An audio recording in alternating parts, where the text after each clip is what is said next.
Yun ang nakapagtataka. Kasi nakapagtataka sa akin na abogado dito sa Pilipinas.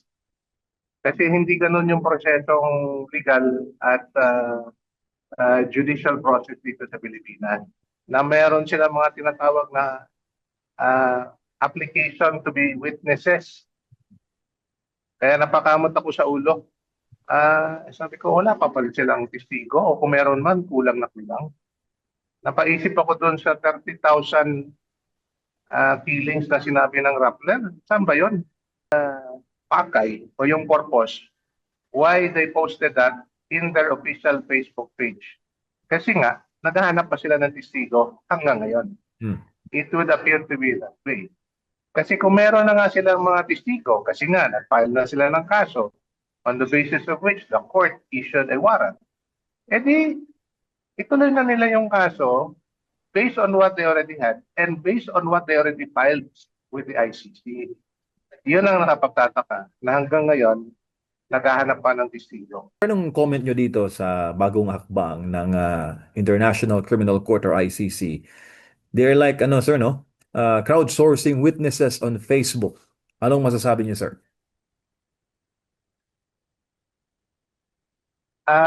Yung nakita ko na na post is actually the ICC Office of the Prosecutor.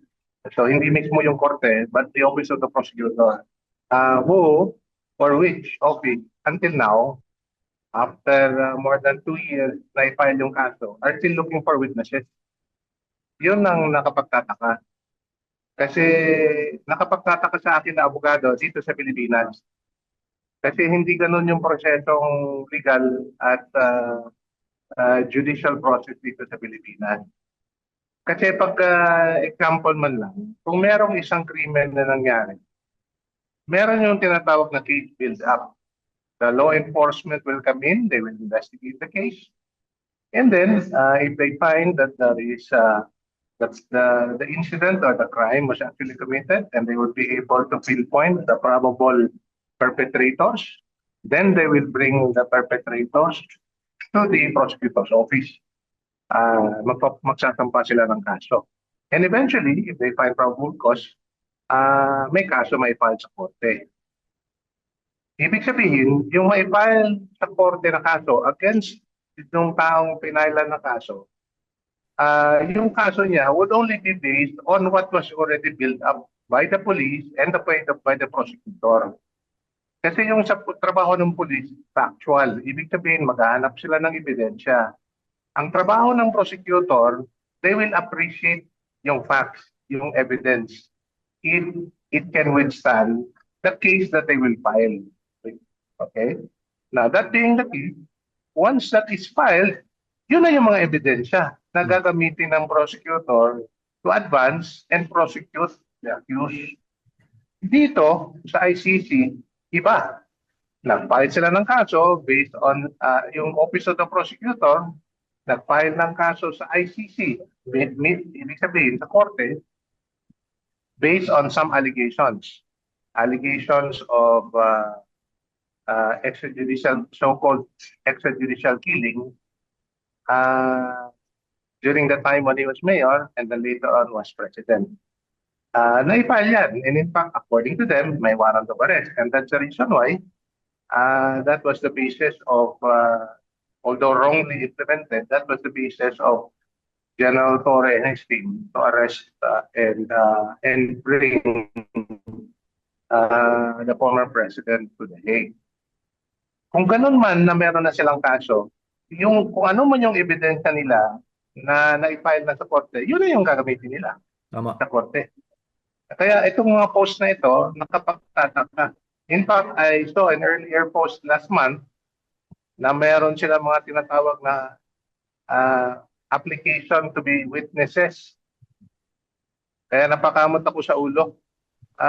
Sabi ko, wala pa pala silang testigo o kung meron man, kulang na kulang. Napaisip ako doon sa 30,000 killings na sinabi ng Rappler. Saan ba yun? Tsaka, attorney, masasabi natin na itong hakbang ng ICC Prosecution Office o Prosecutor's Office, ang meron lang sa kanila kwento, istorya, testigo wala. Sir.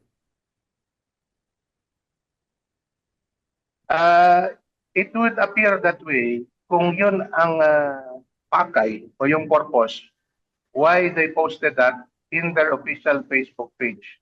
Kasi nga, naghahanap pa sila ng testigo hanggang ngayon. Hmm.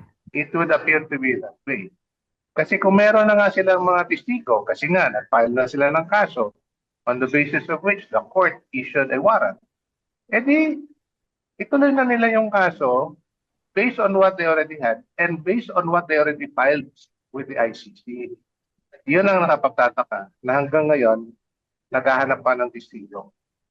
Sir, hindi ka nagtataka na yung hinahanap na yung pinapanawagan na na mag-testify, ang scope po na sinabi yung sinasabing violence on the war on drugs, ang scope po ay 2011 hanggang November 2011 until March 2019. 2011 hindi naman siya presidente noon, sir.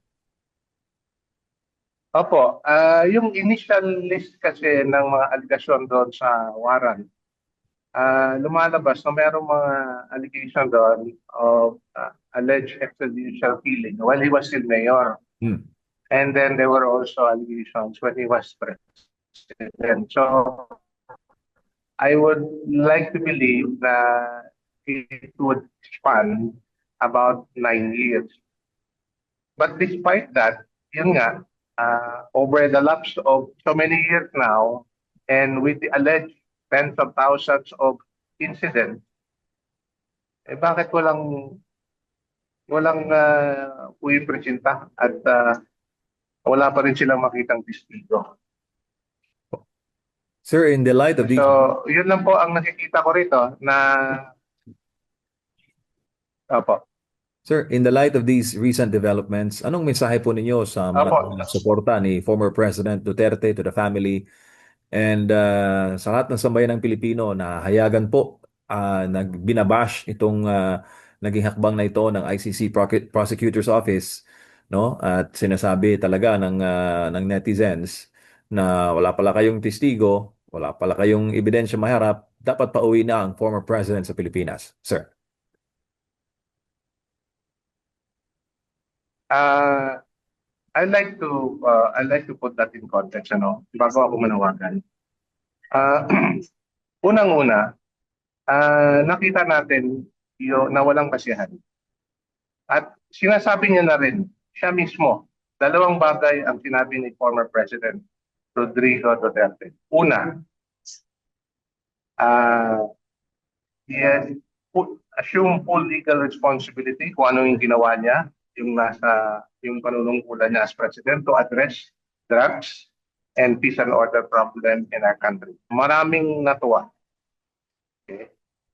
Pero ang sinabi niya na rin na haharapin niya, kung mayroong mang kaso, may file, haharapin niya before a Filipino court tried by a Filipino judge.